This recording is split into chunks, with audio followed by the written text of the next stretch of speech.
باللہ من الشیطان الرجیم بسم اللہ الرحمن الرحیم الحمد للہ الذی ہدانا لہذا وما كنا لنہتدی لولا ان ہدانا اللہ لقد جاءت رسل ربنا بالحق والصلاة والسلام وتحية والإكرام على سيد أصل ما في الوجود سر الله في كل موجود نقطة دائرة الوجود صاحب لواء الحمد والمقام المحمود مولا ومولا الثقلين جد الحسن والحسين أبي القاسم محمد وعلى الطيبين الطاهرين المعصومين المظلومين ولعنة الله على أعدائهم أجمعين من يومنا هذا إلى قيام يوم الدين. أما بعد فقد قال الله تبارك وتعالى في كتابه المبين وهو أصدق الصادقين قوله الحق بسم الله الرحمن الرحيم إنا أعطيناك الكوثر فصل لربك وانحر إن شأنك هو الأبتر. صلوات پڑھیں محمد وآلہ.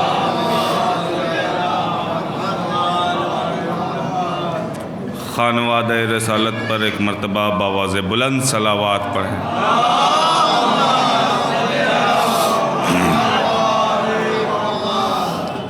معزز سامعین کرام و برادران ایمانی، آپ حضرات کے سامنے اس کربلا میں مجلس عزا منعقد کی جا رہی ہے.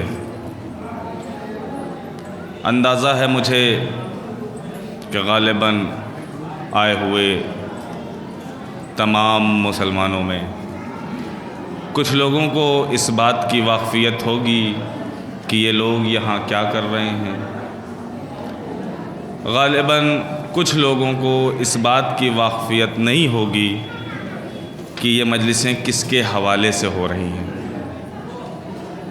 یہاں پر اس کربلا کے ارد گرد آس پاس موجود تمام تر آئے ہوئے مومنین و مومنات سے گزارش ہے کہ ایک مرتبہ آج کی اس مجلس کے بیان کو بغور سنیں، سوچیں، محسوس کریں اور اس کے بعد سوال کریں. جی، جو لوگ یہاں مجلس کے غرض سے آئے ہیں وہ مجلس میں شرکت کریں گے، پرسہ پیش کریں گے، فضائل سنیں گے. اس کے علاوہ جو لوگ بھی یہاں حاضر ہیں، گزارش ہے ان سب سے کہ اس بیان کو سننے کے بعد جو بھی باتیں نہ سمجھ میں آئیں انہیں حق حاصل ہے کہ وہ پوچھ سکتے ہیں. کتابوں سے، روایات سے، احادیث پیغمبر سے، احادیث معصومین سے، احادیث قدسیہ سے، قرآن مجید کی آیات سے جو بھی باتیں جس طریقے سے ثابت ہوں گی وہ آپ کے سامنے پیش کی جائیں گی، میں حوالہ کتابوں کے ناموں کے ساتھ. کیونکہ یہ بات میں کیوں کہہ رہا ہوں اس کی وجہ میں آپ کے سامنے پیش کروں، کیونکہ یہ جو آج کی مجلس ہو رہی ہے، جن لوگوں کو معلوم ہے، جن لوگوں کو نہیں معلوم ہے ان کے لیے میں عرض کر دوں کہ یہ جو مجلس ہو رہی ہے یہ کس کی شان میں ہو رہی ہے اور کس لیے ہو رہی ہے، یہ بتانا میرا شاید ضروری ہے کہ آج کی نسبت سے کہ یہ رسول خدا ہمارے اور آپ کے آخری نبی حضرت محمد مصطفیٰ صلی اللہ علیہ وآلہ وسلم۔ ہسٹری کہتی ہے، تاریخ کہتی ہے، اتہاس کہتا ہے کہ ان کی شہادت کی گئی، ان کے گھر پر جلتا ہوا دروازہ گرایا گیا۔ میں دیکھیے جو پیشخانی ہوئی ہے اسی کے پس منظر میں ساری گفتگو کروں گا۔ اب چونکہ اب اگر عزائے فاطمیہ میں بھی یہ گفتگو نہ ہوگی تو پھر کب ہوگی؟ تو ان کی شہادت کی گئی، ان کے اوپر ظلم کیا گیا۔ آج جو مسلمان، آج جو لوگ یہاں بیٹھے ہوئے ہیں، ان کی شہادت کو یاد کرنے کے لیے بیٹھے ہوئے ہیں، اور ان کے بابا کو، بھائی نبی کی بیٹی ہیں، صدیقہ بیٹی ہیں، جن کے متعلق اللہ نے قرآن مجید میں کہا تھا، اپنے نبی کو اعلان کر کے کہا تھا نساءنا و نساءکم، تم اپنی عورتوں کو لاؤ، وہ اپنی عورتوں کو لے کر کے آئیں گے۔ اس کا مطلب یہ ہوا کہ بعض مقامات پر اللہ، توجہ کیجئے گا، بعض مقامات پر اللہ کبھی کبھی نبی کو فاطمہ کے ذریعے پہچنواتا ہے، فاطمہ کو نبی کے ذریعے پہچنواتا ہے۔ نہیں اب بھی اگر آپ نہیں پہنچے تو میں آپ کو یاد دلاؤں کہ مباہلہ کے موقع پر اللہ نبی کے ذریعے اہل بیت کو پہچانوا رہا ہے، اور چادر تطہیر کے اندر فاطمہ کے ذریعے اہل بیت کو پہچانوا رہا ہے، فاطمہ کے ذریعے اہل بیت کو پہچانوا رہا ہے۔ ٹھیک ہے، تو شہزادی فاطمہ الزہرا سلام اللہ علیہا کی ذات اقدس، شہزادی کے القابات طاہرہ، بطول، راضیہ، مرضیہ، شہزادی کونین، مادر حسنین سلام اللہ علیہا، تو ان کی ذات صدیقہ بی بی، نبی کی بیٹی۔ امت مسلمہ میں جتنے بھی فرقے ہیں، مسلمانوں میں جتنے بھی فرقے پائے جاتے ہیں، بلا تفریق، بغیر ڈسکرمنیشن کے، میں ایک بات عرض کر رہا ہوں، ہر مسلمان اس بات کو تسلیم کرتا ہے کہ فاطمہ نبی کی بیٹی تھی۔ یا دنیا کا کوئی مسلمان اٹھا کر کے لاؤ میرے پاس اور وہ کہہ دے کہ شہزادی فاطمہ نبی کی بیٹی نہیں تھی۔ ٹھیک ہے، آج دیکھیں میں ایک پیغام آپ کے سامنے پیش کر رہا ہوں۔ آج کے اس دور میں سن 2024 ختم ہونے والا ہے، 2024 آ گیا، 1400 سال اسلام کے اس سانچے کو دیکھتے ہوئے 1400 سال گزر چکے، مگر آج آپ دیکھیں امت مسلمہ ہر مسئلے پر متحد ہے یا نہیں ہے؟ میں آپ کو بتاؤں کیسے متحد ہے۔ نبی کے خلاف اگر کسی نے فرانس سے آواز اٹھائی، احتجاج ہوا، پورے ہندوستان میں ہوا، پوری دنیا میں ہوا احتجاج۔ اگر کوئی مولا کائنات کے خلاف آواز اٹھا رہا ہے، حضرت علی کے خلاف آواز اٹھا رہا ہے، تو اس کے بھی خلاف آواز احتجاج ہو رہا ہے۔ اگر کوئی بھی انسان قرآن مجید کے خلاف بول رہا ہے، چاہے وہ ہندوستان سے ہو، چاہے وہ پاکستان سے ہو، چاہے دنیا کے کسی کونے سے ہو، تو مسلمان متحد ہے یا نہیں ہے؟ ٹھیک ہے، کربلا کا واقعہ ہو گیا، 10 محرم آ گئی، دنیا کے سارے مسلمان کربلا والوں کے لیے گھر سے باہر نکلتے ہیں نہیں نکلتے؟ ہر مسلمان نکلتا ہے۔ اس کا مطلب یہ ہوا کہ رسول پہ مسلمان متحد ہے، قرآن پہ مسلمان متحد ہے، توجہ نہیں کر رہے ہیں آپ، مولا علی پہ مسلمان متحد ہے، کربلا پہ مسلمان متحد ہے، اللہ کی توحید پہ مسلمان متحد ہے، ہر مسئلے میں مسلمان ایک ہو جا رہا ہے۔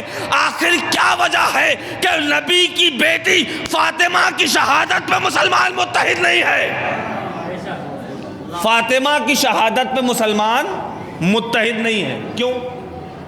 یہ ہر انسان کو دعوت فکر دے رہا ہوں کہ یہاں سے اٹھے، سوال کرے، اپنے اپنے گھروں میں علماء کے نزدیک جائے، جا کر کے پوچھے کہ نبی کی بیٹی کی جو شہادت ہوئی وہ کیسے ہوئی، کب ہوئی، کس نے کی؟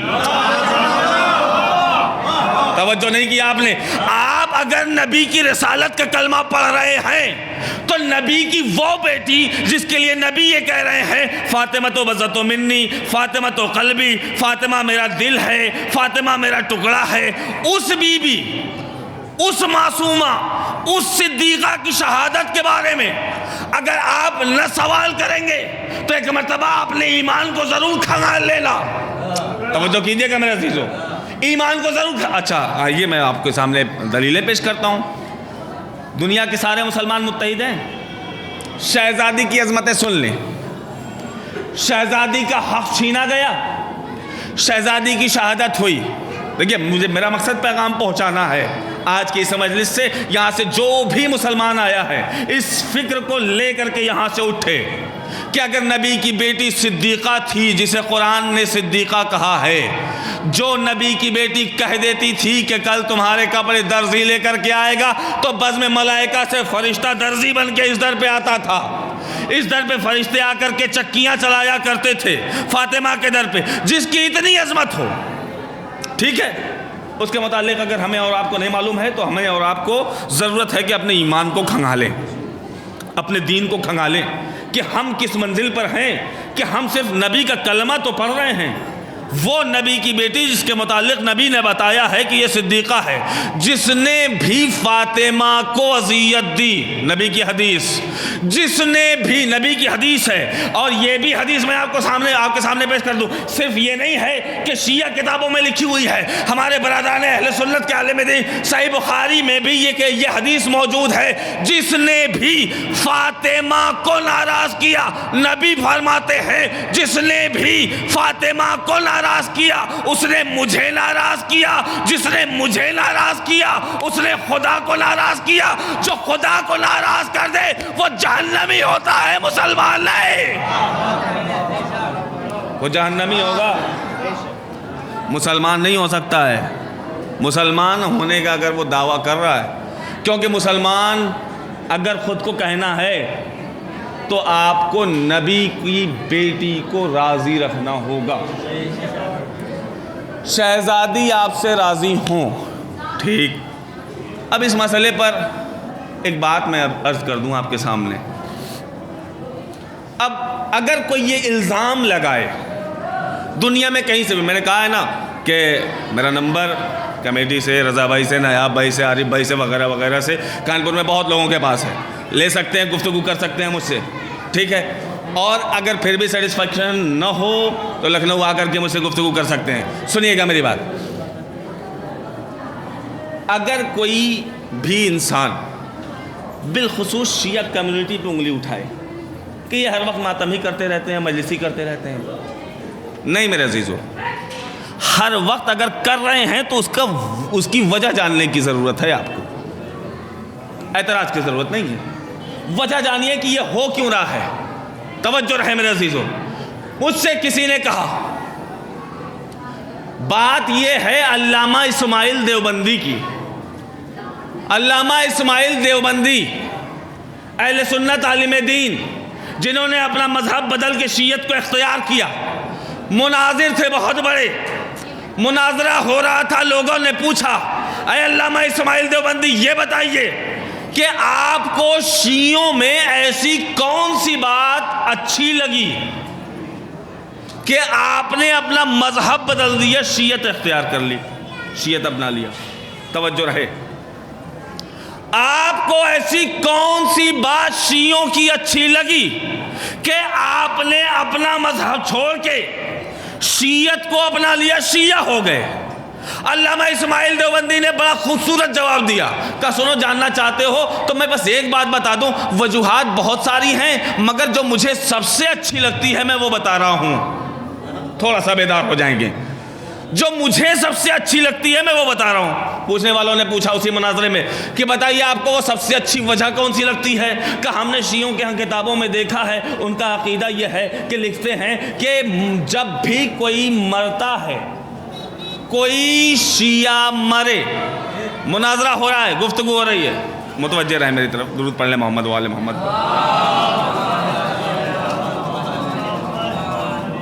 ٹھیک ہے, کہ ان کے ہاں کا یہ عقیدہ ہے کہ جب بھی کوئی مرتا ہے تو سب سے پہلے مولا علی قبر میں آتے ہیں.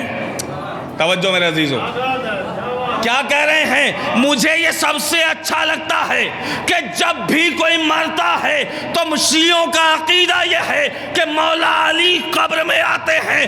سامنے والے نے جواب دیا کہ کیسی باتیں کرتے ہو علامہ اسماعیل دیوبندی، کہ جب علی آ سکتے ہیں تو فلاں بھی آ سکتے ہیں، فلاں بھی آ سکتے ہیں، فلاں بھی آ سکتے ہیں۔ علامہ اسماعیل دیوبندی نے بے ساختہ جواب دیا، اب کیسی عجیب بات کرتے ہو، جو لوگ نبی کے جنازے میں نہ آئے وہ قبروں میں کیا؟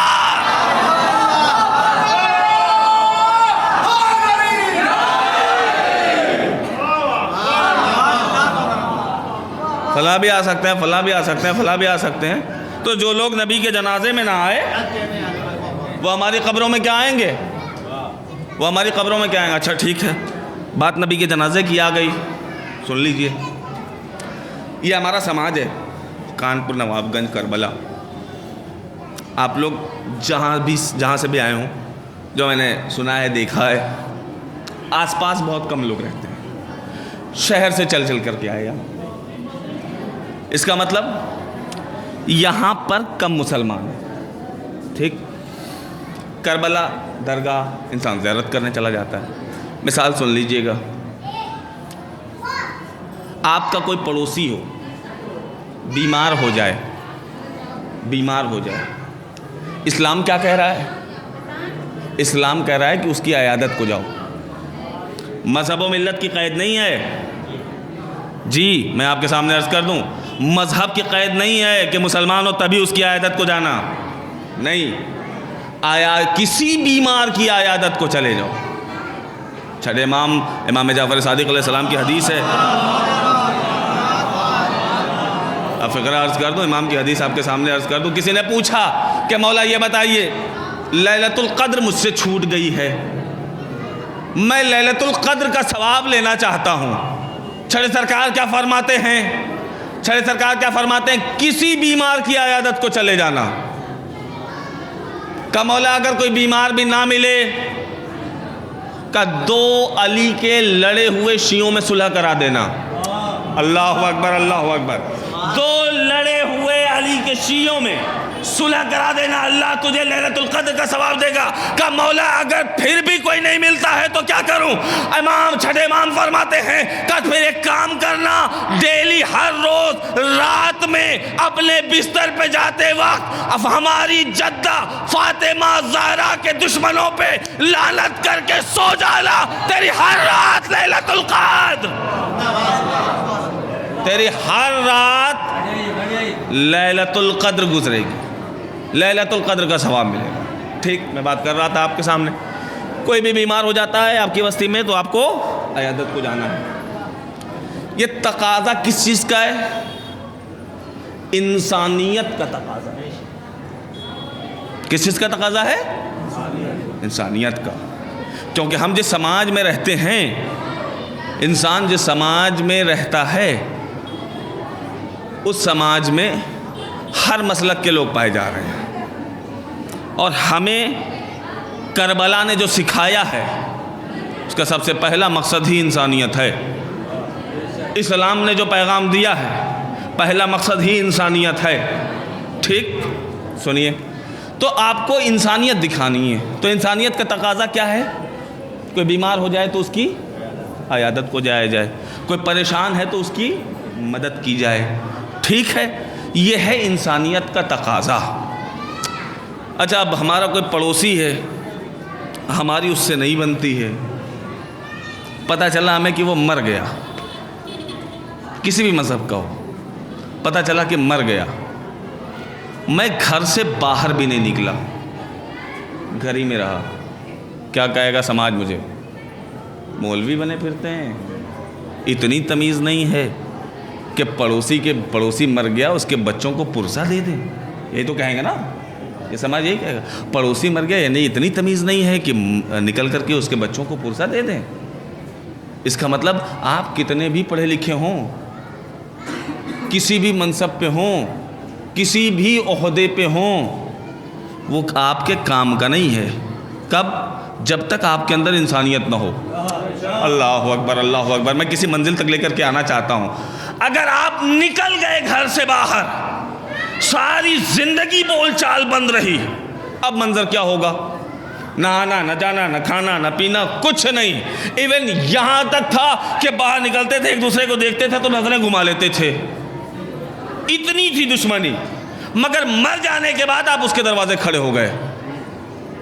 اب آپ فیصلہ کر کے مجھے بتائیں اب یہ سماج کیا کہے گا؟ کہے گا یار چلو زندہ تھا جب تک لڑائی رہی, کم سے کم اس بندے نے انسانیت دکھائی. مر جانے کے بعد دروازے پہ آ گیا. نہیں غور کیا آپ نے؟ ابھی تک نہیں پہنچا. کب مر جانے کے بعد دروازے تک آ گیا. اس کا مطلب یہ ہوا کہ انسان ہونے کے لیے انسانیت کا ہونا ضروری ہے. پڑوسی اگر برا بھی ہو تو دروازے پہ آیا جاتا ہے. اب مجھے نہیں پتا کہ وہ کون لوگ تھے کہ نبی کی شہادت کے بعد سقیفہ میں تو اکٹھا ہوئے, نبی کے جنازے پہ لائے. امت مسلمہ کو دعوت فکر ہے, سوچنا چاہیے. اکٹھا ہو گئے خلافت کے لیے تو ضرور, مگر نبی کے جنازے پر نہیں آ سکے. اب اس سماج کے حوالے فیصلہ ہے کہ سماج فیصلہ کر کے بتائے کہ ہونا کیا چاہیے بھائی. اب اس انسان ان لوگوں کو کہنا کیا چاہیے آپ کو؟ میرا فیصلہ نہیں, آپ کا فیصلہ نہیں چلے گا. جو غیر ہیں ان سے فیصلہ لیں. جو لوگ نبی کے ساتھ بیٹھتے ہوں, نبی کے ساتھ اٹھتے ہوں, نبی کے ساتھ اٹھنے بیٹھنے سے ان کو فضیلتیں حاصل ہوتی ہوں, اس کے باوجود بھی اگر کوئی نبی کے جنازے میں شرکت نہیں کر رہا ہے, سوال قائم ہونا چاہیے. ٹھیک, یہ بھی سوال میں نے آپ کے سامنے پیش کر دیا. اگلا سوال میں پھر سے پیش کرتا ہوں آپ کے سامنے. سنیے, اگر اس دنیا میں ہم ایمان پہ ہیں, اگر خود کو مسلمان کہہ رہے ہیں, تو ہمیں دیکھنا ہوگا نبی, نبی کی بیٹی, نبی کے اہل بیت کے حوالے سے ہم کتنا مخلص ہیں. میری باتوں میں آ کر کے نہیں, قرآن کی باتوں میں آ کے, احادیث کی باتوں میں آ کر کے, احادیث قدسیہ کی روشنی میں آ کر کے آپ کو سوچنا ہوگا. اگلا سوال سنیے, ہمیں اس بات کی بھی طرف غور کرنا ہوگا کہ دنیا کا ہر باپ اپنی بیٹی کو کچھ نہ کچھ تحفہ دیتا ہے, چاہے بچپن میں دے, چاہے شادی کے وقت دے دے, چاہے بڑے ہو جانے کے بعد فرمائش کرنے پہ دے دے. مگر میں نے دیکھا ہے, میرے سماج کا اصول یہ ہے, ہر باپ, میں بالکل سادگی بھری بات کر رہا ہوں آپ کے سامنے, سادہ زبان میں گفتگو کر رہا ہوں, ہر باپ اپنی بیٹی کو کچھ نہ کچھ تحفہ دیتا ہے. تاریخ کی روشنی میں آئیے, نبی نے اپنی بیٹی کو کیا دیا؟ سوال ہونا چاہیے آپ کے ذہن میں. اللہ کا حکم کس چیز کو دینے کے لیے آیا؟ وہ جاگیر, وہ مملکت, وہ حکومت, وہ جاگیر کون سی تھی جسے نبی نے فاطمہ کو دیا؟ جسے نبی نے فاطمہ کو دیا گیا. ٹھیک ہے, پھر وہ شہزادی فاطمہ کی وہ مملکت, وہ جاگیر کہاں گئی؟ سوال بننا چاہیے آپ کے ذہن میں, ہمارے ذہن میں. ہمیں پوچھنا چاہیے کہ سے قرآن سے, حدیثوں سے, کتابوں سے, علماء سے جانا چاہیے, ہمیں پوچھنا چاہیے ہمیں. کیونکہ اگر آپ خود کو ایمان والا کہہ رہے ہیں, کیونکہ دیکھیے میرا ایک اصول یہ ہے کہ عزائے فاطمیہ میں اس حوالے سے گفتگو نہیں ہوگی تو پھر کب ہوگی؟ اور بالخصوص اس موقع پر کہ جہاں پر ہر مسلک کے, ہر فرقے کے لوگ یہاں اکٹھا ہو رہے ہوں, تو یہاں گفتگو نہ ہوگی تو کہاں ہوگی؟ اس لیے میں اسے واجب سمجھتا ہوں, ضروری سمجھتا ہوں. ٹھیک ہے, تو ہمیں یہ سوچنا ہوگا کہ اگر نبی نے شہزادی کو فدق دیا تو وہ فدق کہاں گیا؟ کس نے چھینا؟ مسلمانوں کو ضرورت ہے کہ مسلمان سوال قائم کرے, کتابوں سے, قرآن سے, علماء سے تحقیق کرے کہ وہ چھیننے والا کون تھا. وہ چھیننے والا کون تھا؟ اگر ٹھیک ہے چھینا گیا تو شہزادی فاطمہ کا اگر حق تھا تو نبی کی بیٹی نے کبھی مانگا یا نہیں مانگا؟ نہیں غور کر رہے ہیں، کبھی مانگا یا نہیں مانگا؟ دیکھیں علامہ اسماعیل دیوبندی کے حوالے سے غالباً میں اس بات کا خلاصہ کرتا ہوں، مجھے ایگزیکٹلی یہ نام مجھے نہیں یاد آ رہا ہے، غالباً انہی کے حوالے سے یہ بات ہے کہ کوئی عیسائی ملا ان کو، کہنے لگا کہ آپ پڑھتے ہیں، بولتے ہیں، بتاتے ہیں کہ نبی کی بیٹی کا کچھ حق تھا اور کچھ لوگوں نے اسے چھین لیا، نہیں دیا، ٹھیک ہے؟ کہنے لگا کہ یہ بتائیے کیا یہ مانگنے گئی تھی؟ کہاں مانگنے گئی تھی؟ کب؟ جن لوگوں نے چھینا، میں عیسائی ہوتے ہوئے یہ بات کہنے کی ہمت رکھتا ہوں کہ اگر ان کا حق نہیں بھی تھا، توجہ کیجئے گا لفظوں پہ، اگر ان کا حق نہیں بھی تھا، اگر عیسائی کی بات ہے مسلمان کی نہیں، اگر ان کا حق نہیں بھی تھا، اگر سامنے والا مسلمان تھا اور اس سے شہزادی مانگ رہی تھی تو اسے یہ سوچ کے دینا چاہیے کہ نبی کی بیٹی مانگ رہی، صدیقہ مانگ رہی ہے۔ یہ میرا سوال نہیں، یہ میرا جواب نہیں، مسلمان کا جواب نہیں، ایمان والے کا جواب نہیں، ایک عیسائی کا جواب، عیسائی کا جواب۔ اگر نہیں بھی تھا اور نبی کی بیٹی نے کہہ دیا تو تمہارا فریضہ یہ بنتا تھا کہ تم دے دیتے۔ علامہ اظہر حسین زیدی صاحب ایک جملہ فرماتے تھے، مشہور و معروف جملہ علامہ اظہر حسین زیدی صاحب کا، کچھ لوگوں نے لکھا شہزادی فدق مانگنے کے لیے دربار گئی ہی نہیں تھی۔ پوچھنے والوں نے پوچھا کہاں گئی؟ کہا مسجد گئی تھی اپنا حق مانگنے کے لیے۔ توجہ رہے، جیسے ہی یہ فقرہ سنا شہزادی اپنا حق مانگنے کے لیے دربار نہیں مسجد گئی تھی، بے ساختہ علامہ اظہر حسین زیدی صاحب نے جملہ فرمایا، پھر لعنت ہو ایسے شخص کو جس نے مسجد کو دربار بنا دیا۔ اللہ اکبر، اللہ اکبر۔ پھر لعنت ہو ایسے شخص پہ جس نے مسجد کو دربار بنا دیا۔ ٹھیک، بات اس منزل پہ آ گئی، میں پھر سے اسی منزل پہ لے کر کے آ جاؤں۔ میں نے آیت پڑھی، ترجمہ تک نہیں کیا آپ کے سامنے، تمیدن گفتگو ہوتی چلی گئی اور وقت نکلا جا رہا ہے۔ میں دو باتیں اور آپ کے سامنے عرض کروں۔ نبی کی بیٹی ہیں، اللہ نے کیا کہا؟ اِنَّا أَعْطَيْنَاكَ الْكَوْثَرَ، قرآن مجید کی آیت ہے۔ اب دیکھیں، اب اس منزل پہ آ جانے کے بعد ایک بات اور عرض کر دوں۔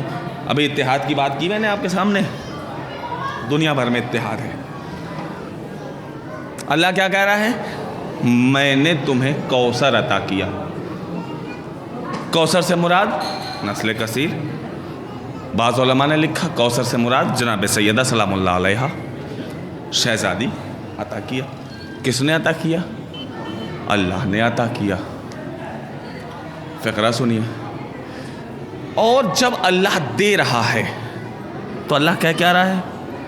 میں نے عطا کیا کوثر، میں نے کوثر عطا کیا، پس تم قربانی پیش کرو، نماز فصل لے رب کا ونہر، نماز پڑھو اور قربانی پیش کرو۔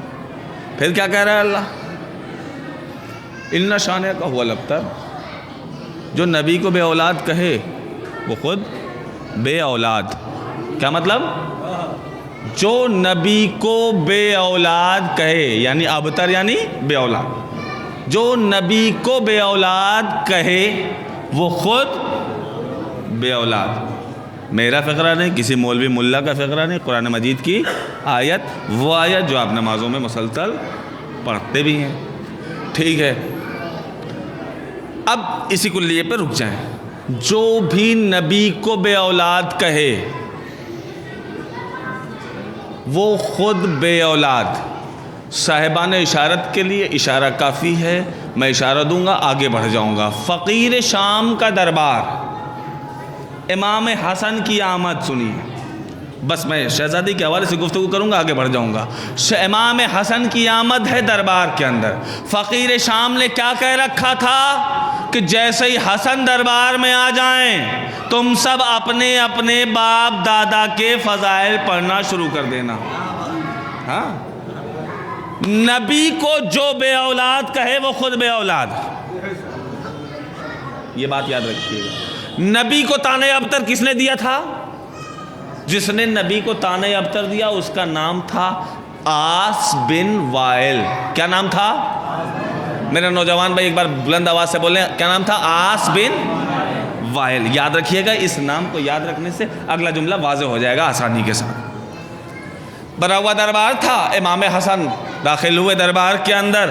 داخل ہونے کے بعد فقیر شام کے کہنے کے مطابق وہ ایک بندہ اٹھا جس کا نام تھا عمرو. اٹھنے کے بعد کہتا ہے میرا باپ ایسا تھا، میرا دادا ایسا تھا، اتنا سخی تھا، اتنا بہادر تھا، اتنا پہلوان تھا، یہ تھا وہ تھا، میرا ایسا خاندان، میرا ایسا خاندان، میرا نانی حال ایسا، میرا دادی حال ایسا. خوب قصیدے پڑھ ڈالے. نام کیا تھا اس کا؟ عمرو ابن عاص. نہیں پہنچے آپ میری بات تک. کیا نام تھا اس کا؟ عمرو ابن عاص. ٹھیک، عمرو ابن عاص کہہ رہا میرا باپ بہت سخی، بہت بہادر، بہت اچھا. میرا دادا بہت سخی، بہت بہادر، بہت اچھا. میرا نانا بہت سخی، بہت بہادر، بہت اچھا. جب خوب قصیدے پڑھ لیے ہیں، علی کا لال گویا ہوا.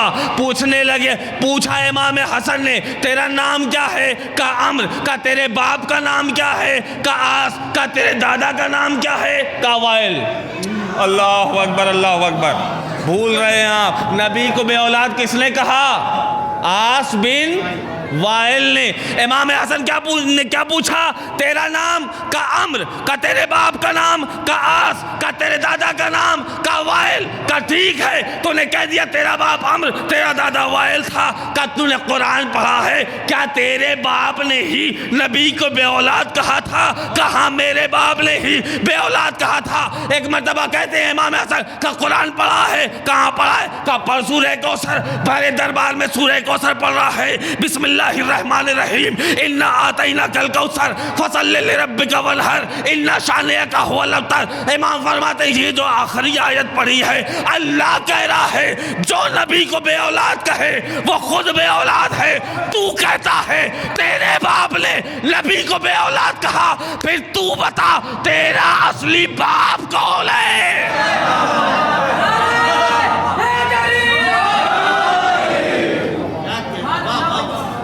پھر تو ہی بتا کہ تیرا اصل باپ.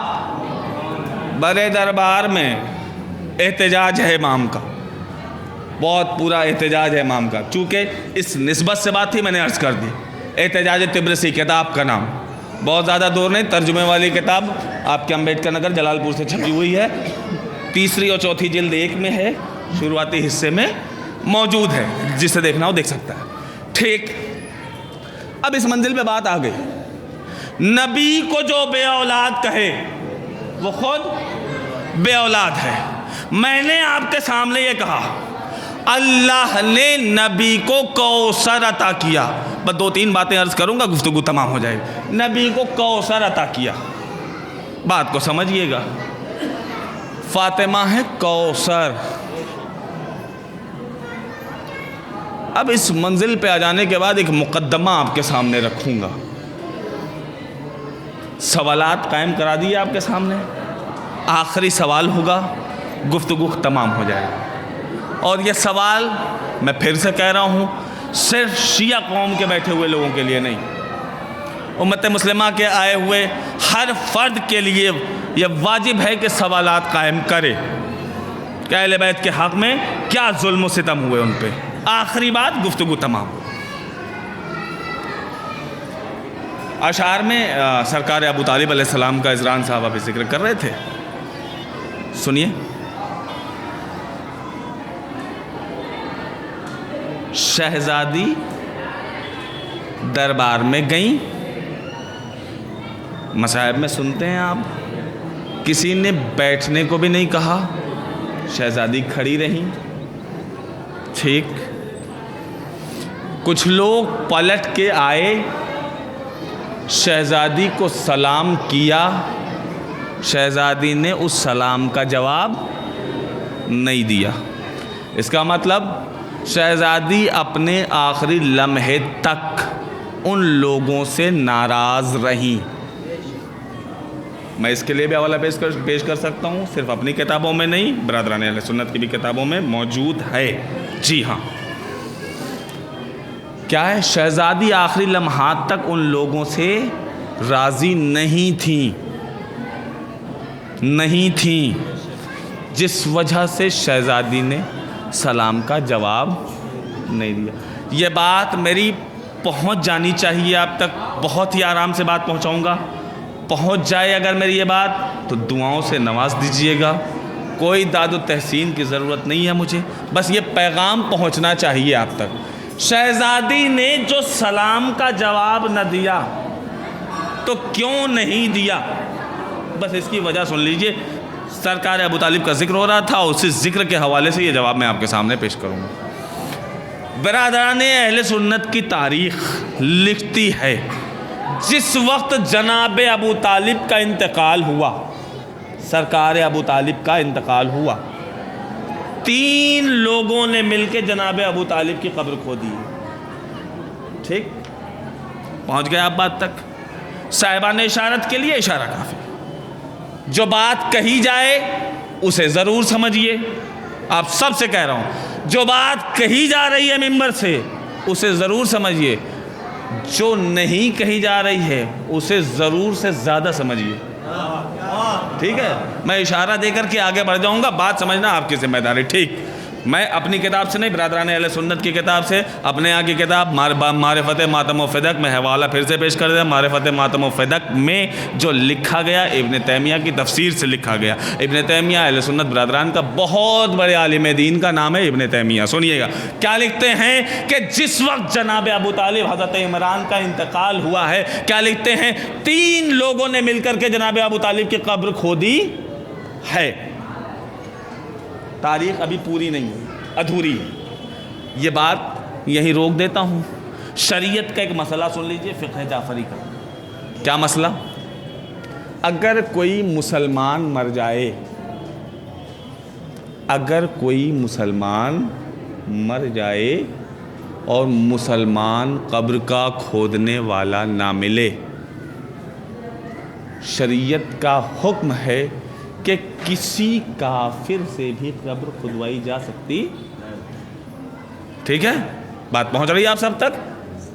کم سے کم گردن ہلا کر کے گواہی دے، بات پہنچ گئی میری آپ تک؟ کسی کافر سے بھی قبر کھدوائی جا سکتی ہے۔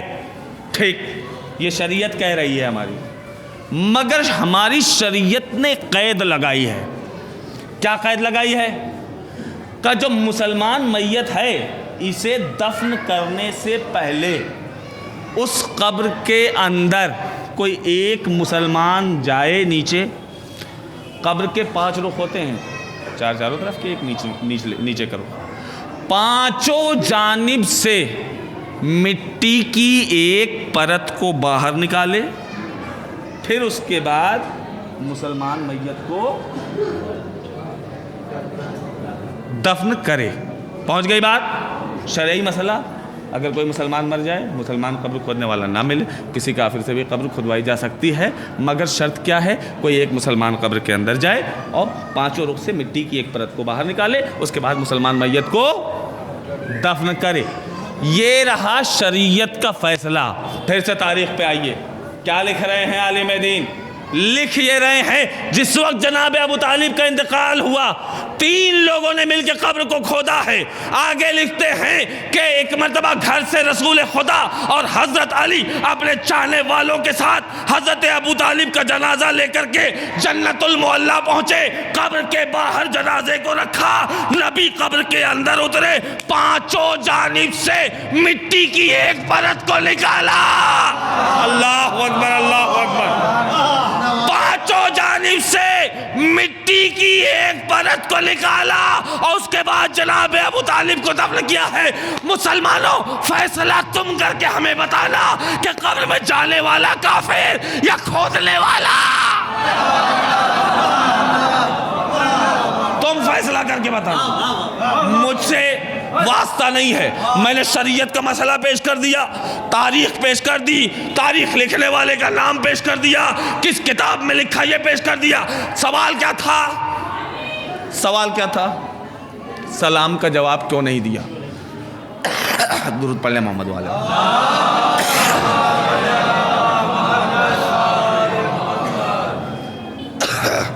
مسلمان مر جائے, مسلمان قبر کھودنے والا نہ ملے تو کسی کافر سے بھی قبر کھودوائی جا سکتی. اس کے بعد کیا, یہ رہی شریعت. کیا لکھا؟ جناب ابو طالب کا جنازہ پہنچا, رسول خدا نے جنازے کو قبر کے باہر رکھا, رکھنے کے بعد خود قبر کے اندر اترے, مٹی کی پانچوں طرف سے مٹی کی ایک پرت کو نکالا, جناب ابو طالب کو دفن کر رہے ہیں. یہ ہم نہیں کہہ رہے ہیں, یہ تاریخ کہہ رہی ہے کہ پانچوں جانب سے ایک پرت کو نکالا ہے اور اس کے بعد جناب ابو طالب کو دفن کر رہے ہیں. اس کا مطلب یہ ہوا کہ جن 3 لوگوں نے قبر کو کھودا تھا ان کے ایمان میں کمی تھی. اللہ اکبر, اللہ اکبر. اس کا مطلب یہ ہوا جن 3 لوگوں نے, بھائی نبی صاحب شریعت نبی ہے, صاحب کتاب نبی ہے, اس کا عمل ابس نہیں ہو سکتا. اس کا مطلب یہ ہوا کہ اگر وہ قبر سے مٹی نکال رہا ہے جس نے قبر کھودی تھی, اس کا مطلب یہ ہوا وہ مسلمان تو نہیں تھا, اب نبی کی بیٹی ہے. اتنا تو جانتی ہے کسے سلام کا جواب دینا ہے, کسے نہیں دینا.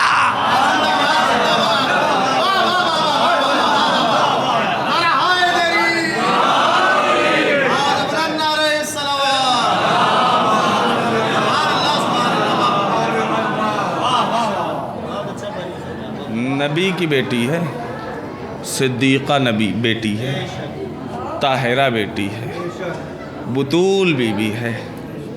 اتنا تو معلوم ہے اسے کسے جواب دینا ہے, کسے نہیں دینا ہے. شریعت اسے معلوم ہے. مگر یہ مسلمان اس زمانے کے جس نے نبی کی بیٹی کو ان کے بابا پہ رونے نہ دیا, نبی کی بیٹی کو ان کے بابا پر رونے بھی نہ دیا. کیا کہا؟ اے علی, فاطمہ سے کہہ دیجئے یا دن کو رویا کرے یا تو رات کو رویا کرے. ہماری نیندوں میں, ہمارے کاموں میں خلل ہوتا ہے. علی ابن ابی طالب نے کیا کام کیا؟ بیت الحزن بنوایا, رونے کے لیے فاطمہ کے گھر بنوایا. فاطمہ اپنے بابا پہ روئی. میرے عزیزو, ہم سب کو اس بات کے لیے فکر مند ہونا چاہیے جس نبی کی بیٹی کے لیے اللہ نے, نبی نے کردار کیا بیان کیا ہے. نبی کی بیٹی فاطمہ وہ بیٹی تھی کہ جن کو دیکھ کر کے نبی خود استقبال میں اٹھ کے کھڑے ہو جایا کرتے تھے. اس بی بی کو گھنٹوں دربار میں کھڑا رکھا گیا. جس بیٹی کا احترام نبی کر رہے ہوں اس بی بی کو دربار میں گھنٹوں کھڑا رکھا گیا.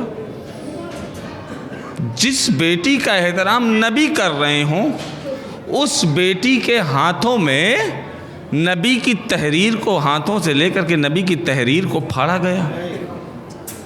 جس بیٹی کا احترام نبی کر رہے ہوں, جس در پہ نبی سلام کر کے گزرتے ہوں, اس در پہ آگ اور لکڑیاں لے کر کے آ گئے کہ آج ابو الحسن کو باہر نکالو ورنہ گھر کو آگ لگا دیں گے.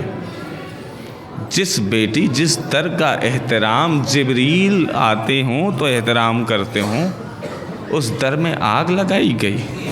جبریل سلام پیش کرنے آتے ہوں, فرشتے جھولا جھلانے آتے ہوں, فرشتے مسکین بن کے, یتیم بن کے, سورہ دہر میں آیتیں موجود ہیں, روٹیاں لینے آتے ہوں, اس در پہ آگ اور لکڑیاں. اور وہ بھی ایسی مصیبت نہیں, ایسی ویسی مصیبت نہیں. کیسی مصیبت؟ ایک تو بابا پہ رونے نہ دیا. چند دن گزرے تھے, 75 دن یا 95 دن, کہ فاطمہ کی شہادت واقع ہو گئی. غور کرنے کا مقام ہے مسلمانوں کے لیے کہ وہ نبی کی بیٹی نبی کی شہادت کے چند دنوں بعد دنیا سے رخصت ہو جا رہی ہے. ایسے کون سے مظالم ڈھائے گئے, ایسے کون سا ستم کیا گیا نبی کی بیٹی پر. میرے عزیزو, چند نسبتیں ہیں جو میں آپ کے سامنے عرض کروں گا. میں نے اس سے پہلے, اس سے قبل کانپور میں ایام عزائے فاطمیہ کے حوالے سے کئی مجلسیں پڑھی ہیں, مگر یہ نسبتیں کبھی آپ کے سامنے میں نے کانپور میں نہیں عرض کی ہیں. وہ نسبتیں سن لیجئے گا. عرض ابھی کر رہا تھا کہ دنیا کی ہر بیٹی کے لیے اس کے باپ کا دیا ہوا تحفہ بڑا قیمتی ہوتا ہے، بہت قیمتی ہوتا ہے۔ میں نے 2 بیٹیاں دیکھی ہیں تاریخ میں، ایک نبی کی بیٹی، ایک حسین کی بیٹی۔ نبی کی بیٹی کو اس کے بابا نے فدق دیا تھا، حسین نے اپنی بیٹی کو بندے دیے تھے۔ نبی کی بیٹی سے فدق چھینا گیا، حسین کی بیٹی سے بندے چھینے گئے۔ قیامت ہو گئی عزادارو، مانگے نہیں گئے، چھینے گئے۔ ارے سخی کی بیٹیاں تھیں، نبی اور امام کی بیٹیاں تھیں، مانگ لیتے تو دے دیتی، مانگا نہیں، چھینا گیا، وہ بھی ایسے چھینا گیا کہ سکینہ کی کانوں کی لبیں پھٹ گئی، خون جاری ہوا۔ اجرکم الی اللہ، اجرکم الی الزہرا۔ کیا مصیبت ہے میرے عزیزوں، سکینہ کی کانوں کی لبیں پھٹ گئی، خون جاری ہوا، دونوں سے چھینا گیا۔